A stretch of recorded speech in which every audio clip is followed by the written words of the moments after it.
Hey everyone, Jinx OJ here, and we're reviewing Marvel's Eternals.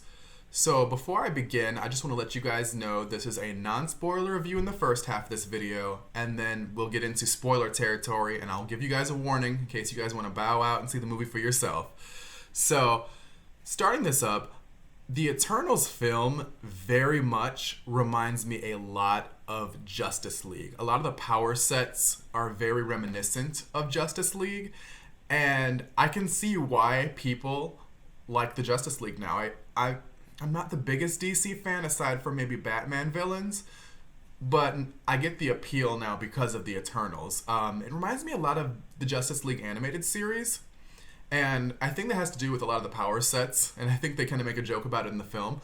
But I actually did enjoy the Eternals. I think that it was very artistic.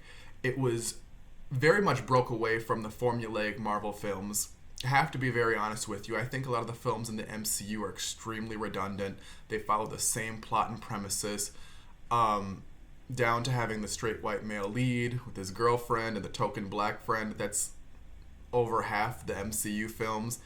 And frankly, I don't think the MCU as a whole, I think half the MCU is great and innovating, but I think the other half, it's the same movie. To be honest, some of my favorite Marvel films are like Blade and some of the X-Men films and some of the films that are not in the MCU. So that's where I'm coming from with my viewpoint and then take on this. I really like the fact that this film broke it up and switched up the MCU formula and did something different. I think this has been a long time coming because I feel like a lot of the films up until this point tell the same story, origin story, and it's... Don't get me wrong, we have some great films like Endgame, and I think that Black Panther really did some different things. And we have, obviously, new stories that are just doing completely amazing things like WandaVision and Infinity War, and I thought Guardians was an incredible film and took things in a new direction, especially with Marvel Cosmic. And in the scheme of Marvel Cosmic, I feel like the Eternals really expands upon that. I feel the Eternals gives a very angels and demons, a very mythology, like a very ancient Greek-like mythology, and maybe other cultures too. And it gives a very alien-like vibe with the Marvel Cosmic. And I really do appreciate that because as a comic reader and just a Marvel fan in general, I'm more interested in like the mutants and the street heroes. So it takes me a little bit more to get invested in the cosmic side of Marvel. And I feel like this film really did a great job in doing so. It was, like I said, it was very ambitious. It was very artistic. It was very beautiful. And I want to start with the cast first because I actually liked every single one of them. I didn't know most of the characters. The Eternals in general are a very niche comic to begin with, even for like the best Marvel readers, comic readers. And I didn't know much going in, aside from some of them are, some of the Eternals are Avengers. It's the only thing I really knew.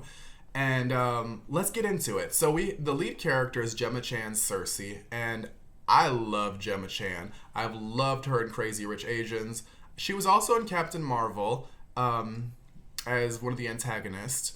But I love Gemma Chan. I think she's gorgeous. I think she is just incredibly talented. She has the ability to transmute matter into different things, so she so chooses. That's her power set, and you kind of see some of that in the trailer. My only gripe with her is I wish she would have pushed a little bit harder. I think as the lead character, she came off a little bit passive in her role, and I just wish she just had a little bit more tenacity or a little bit more fierceness or a little bit more push. And I think you see a lot of that type of charisma and personality and voguing, as I've heard, with Angelina Jolie. And even Salma Hayek, they have a little bit more dimension. And I just think if Gemma Chan's the lead of this movie, I wish she just had a little bit more. I'm rooting for you, Gemma Chan. You know I love you. And we've seen this in other roles she's done before, too. So moving on, we have Icarus. So Icarus gave Superman a run for his money when it came to the flight, the lasers. Just incredible to look at. Wow. I think that when you have characters like Superman, it's really hard to top that. And I have to say, they're right on par with visuals and watching them in theaters. Definitely some of the best sequences in the movie came from Icarus. To the special effects department, amazing. You've seen some of it in the trailer. It's great. It's just breathtaking. And like I said, it really gave me Justice League vibes. Next up is Angelina Jolie as Thena. So wow, this has been interesting to watch considering the fact like Gal Gadot and Angelina Jolie have been like back and forth. I know that like they were both fighting for the role of Cleopatra. They both were fighting for the role of the Bride of Frankenstein. Now that Gal Gadot has success as Wonder Woman, Thena is like basically Marvel's Wonder Woman. And I have to say I'm a huge Angelina Jolie fan, but while she was one of the coolest characters in the movie, I felt her part in the film was I wanted more. She had some great action sequences, no doubt, but I just felt that her subplot didn't really add much to the story. And that's unfortunate because I really do want to see Angelina Jolie's Thena as a main player in the MCU. I do think that she has potential to be Marvel's Wonder Woman and kind of make up that void for Captain Marvel's the void. I think that Marvel wanted Captain Marvel to be like their Wonder Woman, but I think Thena has more of like a potential to be that. So hopefully we'll see more of her in more of an expanded role, something that makes more sense and, you know, narratively works. But it's Angelina Jolie. You can't really go wrong with her. So, and it was kind of cool seeing her as a blonde. I really haven't seen her as a blonde in a minute. She really rocked that in the suit. And to be honest, I really didn't like the outfits. I understand why they had them because they're more alien and sci-fi, but I feel like Angelina Jolie was one of the few that really rocked the suit correctly, especially with the blonde hair. Next up is Salma Hayek's Ajax. Love Salma Hayek. I don't think I've ever seen her in anything where she's done a bad job. She's just incredible. She was very much the mother of the Eternals, like the mother leader figure, and she has the power of healing. She's not in the film a lot, but her presence is very much felt, and I think she sporadically comes in and out of the movie, and it's a new side of Salma Hayek. She usually plays like a femme fatale, and I think it was nice to see her in this type of motherly role, and like she was very regal. I think this is the most regal I've ever seen Salma Hayek, and it really works for her. We'll see if we see her in more films to come in the MCU. Next is Dane Whitman, Kit Harington's Dane Whitman. He is not in the film that much. I know we'll see more of him because they definitely promised to show more of him. I don't want to say any more because it'll be spoilers, but he's in the film a little bit. That's all I'll say. Like the parts he was in. Next up is Camille Namjami's Kingo. He was hilarious. Matter of fact, I just want to say this film surprised me by how many laughs and how funny it was. I didn't expect it to be that funny, actually. It seemed like a very dramatic, artsy film, so when there were laughs, I was completely caught off guard, and there were tons of laughs. And I have to say, Camille Namjami's Kingo, as well as his assistant, Karan, had some of the funniest lines in the whole movie. Like, I just never saw it coming, and our whole theater would just erupt into laughter. And, multiple times, mind you. It wasn't just like a one and done. It's like they were funny throughout the whole film. Next up is Leah Mchugh's Sprite. So Sprite is this character in the film she's a child, like in Eternal. She doesn't age, so she's trapped in like very much a child's body. And her story arc very much gave me Claudia from Interview with the Vampire vibes. And it was a very interesting premises, and I know some people probably will have an issue with it, but I thought it was pretty interesting. I think that this film is quite stretched out and a bit long, but it gives all the characters a chance to breathe and shine, and I think if it was any shorter, none of them really would be fully realized the way they are, and they'd end up being just wallpaper and underdeveloped characters. So I appreciate how long the film was, and at the same time, I will acknowledge the fact that it was kind of long. Next up is Fastos. Brian Tyrese Henry's Fastos. So this is the controversial gay character all the straight people are having their panties up in a bundle for. So I actually really loved Fastos. Once again, I came into this not knowing these characters. So yeah, there's like a 2-second gay kiss scene, And so many people, like, there are countries that are banning this film because of it. Obviously, half of America is pretty homophobic. I don't know the exact numbers how many people in America are homophobic, but it's been trending online, very homophobic comments. I have to say the comment section for this film are very crazy. Like, there's straight up homophobes. There are people that have genuine criticism of the film and, like, you know, they wanted it to do well and are not homophobic. They just, you know, they had their criticism that wasn't their cup of tea. And then there's, like, the diehard fans, and it's just been a very divisive topic because people don't know, like, do you hate the film because you're homophobic? Do you hate the film because it's diverse? Because it's a very beautiful and ambitious film, and for the amount of hate it's getting, it's just unwarranted in my opinion. But Fastos was one of the characters' arcs that made me actually cry. And I actually thought the gay kiss scene that everybody got their panties in a bundle for was such an important part of Fastos' journey.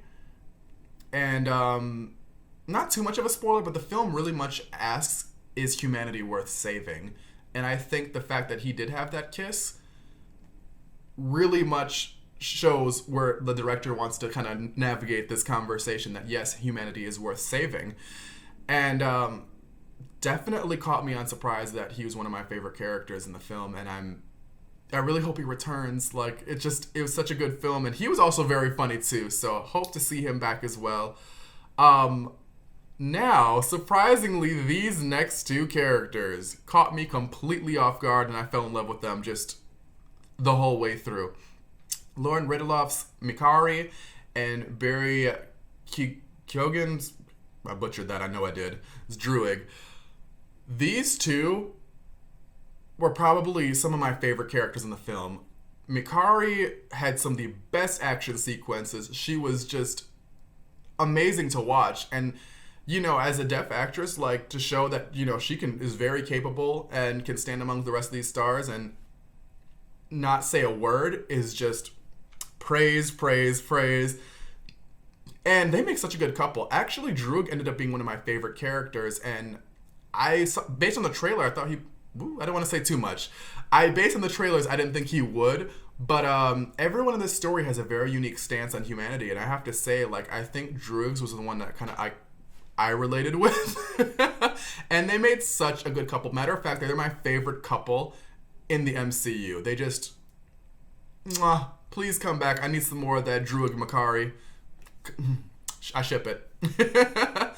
Next up is Gilgamesh. Gilgamesh is another great character. I think he's in a relationship with Angelina Jolie's Thena, and they have this very close bond. And I thought it was another good character, and I'm really glad that Marvel's just really coming through with the representation, because I have to say, like, there was a point in time where, like, all the Marvel movies were straight white guys, like, through and through. So, like, you know, we got the Black Panthers and the Shang-Chi's and the Captain Marvels and the Eternals.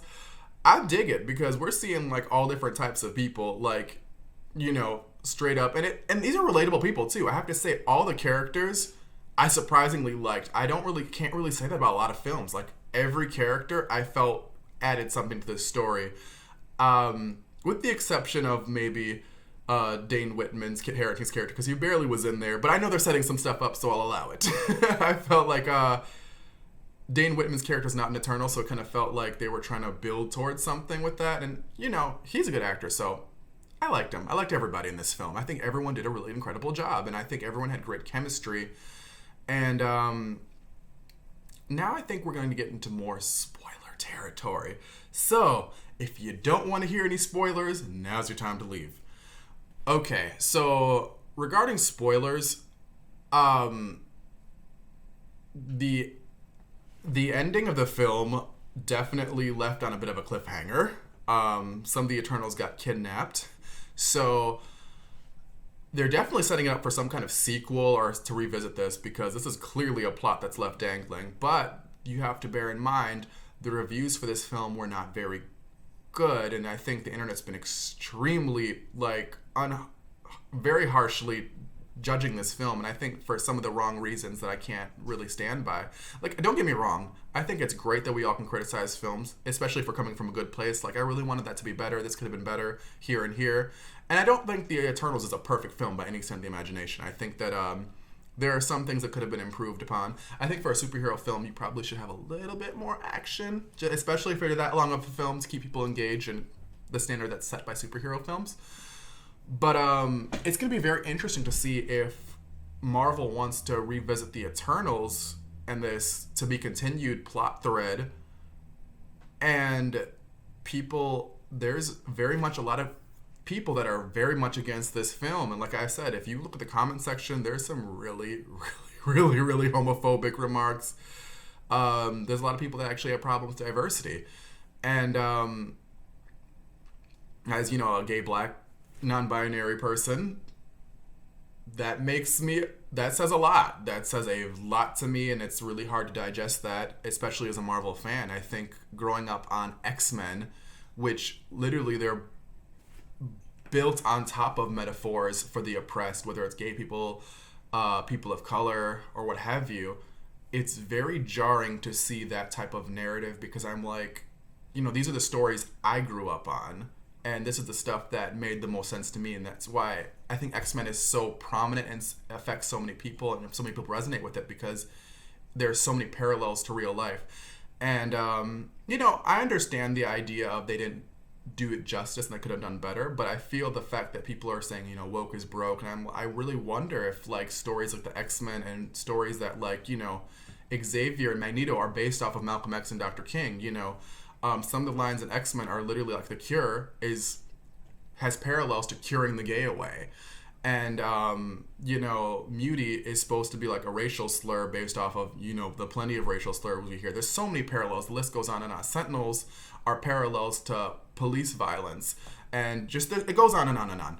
And, like Nightcrawler, blue skin with Mystique and him are parallels to people of different skin colors and how they're treated. And we can go on and on and on about this, but I have to just say, I think that I worry if people are responding to this, like what that means for other comics this is their foundation. And I don't know if this has anything to do with the divisiveness in our country and nation and world and collective or whatever, but it is affecting the film. And going forward, I wonder if Marvel will say, like, okay, well, we tried that, like, let's kind of, give up on that, or if they're going to really stand with us and really kind of really refine this and make this something for everyone. And I really do feel like this film's for everyone, so it's kind of confusing that that there's a good amount of people that aren't resonating with it. But back to the spoilers. There are 2 post-credit scenes. One introduces another Eternal, Eros. I don't know much about this one. Someone told me he was with She-Hulk for a while or something of that effect, and he's one of the prominent ones, like Cersei is. But that's one of the cameos, and it's nice to see more Eternals. But I have to say, the cameo that really got me was Kit Harington's scene with he has the ebony blade that'll turn him into the Black Knight. And a voice from off screen stops him. It's like, are you sure you're ready for that? And get this, it's the voice of Blade. Blade is coming to the MCU, guys. He's already voicing a cameo in here. He's on the fast track to being lined up. And I have to say, I love the first Blade movie. The second and third one were okay. Let me reframe that. The second one was okay. The third one was like, But it's going to be really cool to see Blade take the MCU in more of a darker direction. Like I said, a lot of the MCU films are very safe, and that's fine. I like that they all have a different flavor to them for the most. Well, some of them have a different flavor to them for the most part. Some of them are kind of redundant. But I think that's what makes Marvel nice is that there's something for everybody there. And I have to say, speaking of like flavors, this film felt less like an MCU film and felt more of like a Disney Moana film, or honestly the premises really reminded me of Final Fantasy 13. It very much had that very vibe to it. I would compare it more to like a Final Fantasy than I would an MCU film, if that makes any extent, if that makes any sense in any extent of the imagination. But I would rank it in my top 10 favorite Marvel films. Not top 5, but definitely top 10. Because I definitely got to have, Endgame and Infinity War and WandaVision and X-Men and Blade. That's definitely going to be up there. But definitely top 10. I think it really asks some beautiful questions. I think there's just some people that are not going to gravitate to that. I think some people want just a popcorn flick of just some butt-kicking action flicks. And, you know, these Marvel films, you know, there's something here for everybody. So I don't want to diss too much that, like, you know, this film is getting ranked lower than Thor the Dark World, which is just unwatchable in my opinion. There's a lot of films. I don't care for Iron Man 2 or 3. Like I said, I don't care for Thor 2. I don't really care for the Ant-Man movies. I really wished Captain Marvel was a better film. So to see that it's at the bottom of the barrel, it hurt my feelings a little bit. But that's why I felt compelled to make this video, because I have to say, I definitely would grade it around an 8 or 9 out of 10. Probably 8.5, just because, especially Chloe Zhao, hats off, because I didn't really know or care about these characters prior to this. And to make me actually get invested in these characters, I'm probably not going to pick up their comics. Same with Guardians. Those films made me care about the characters too. I'm not going to pick up their comics. Same thing for Avengers. I'm an X-Men fan. Some of their films are pretty good. I'm not going to pick up their comics. But I'm a bit more invested in all these characters now. So, and I have to say, like, that's a tall order, giving us unknown characters and making us care about them. Spider-Man is always going to have a base, no matter if the films are bad or not. People will always come out for Spider-Man. People will always come out for X-Men. People are probably always going to come out for the Avengers. So when you take an unknown property, that's a tall order. You know, there's not really that previously established fan base. I mean, you have the MCU fan base, but, like, come on. Not too many people knew about the Eternals like that. I mean, it was a very niche thing. If you did, congratulations. Other than that, this film also sets up the Marvel Universe, establishes it more, and we get to learn more about the Celestials, which I'm very confident are going to be playing more of a role going forward. So we'll see what happens next. I'm very much invested in the Marvel Universe. I can't wait to see what happens next. I hear the Fantastic Four are coming up. I hear Blade's coming up. So many good properties, and they have the rights to the X-Men now. So I want to see where this is all leading. I really hope that we have a direction going forward like the previous sagas led up to Infinity War and Endgame. It's kind of hard to tell where this is going right now since we're kind of like on a new playing field. But I wager, though, that Black Knight and Cersei are going to join the Avengers formally like they do in the comics. So we'll see. Tell me your thoughts. Did you like the film? Did you not like the film? Do you have some criticisms that you think are valid? No homophobic stuff in my comment section. You will get blocked with a T. So, all right, me Jinx signing out. And if you haven't seen it, check out the Eternals.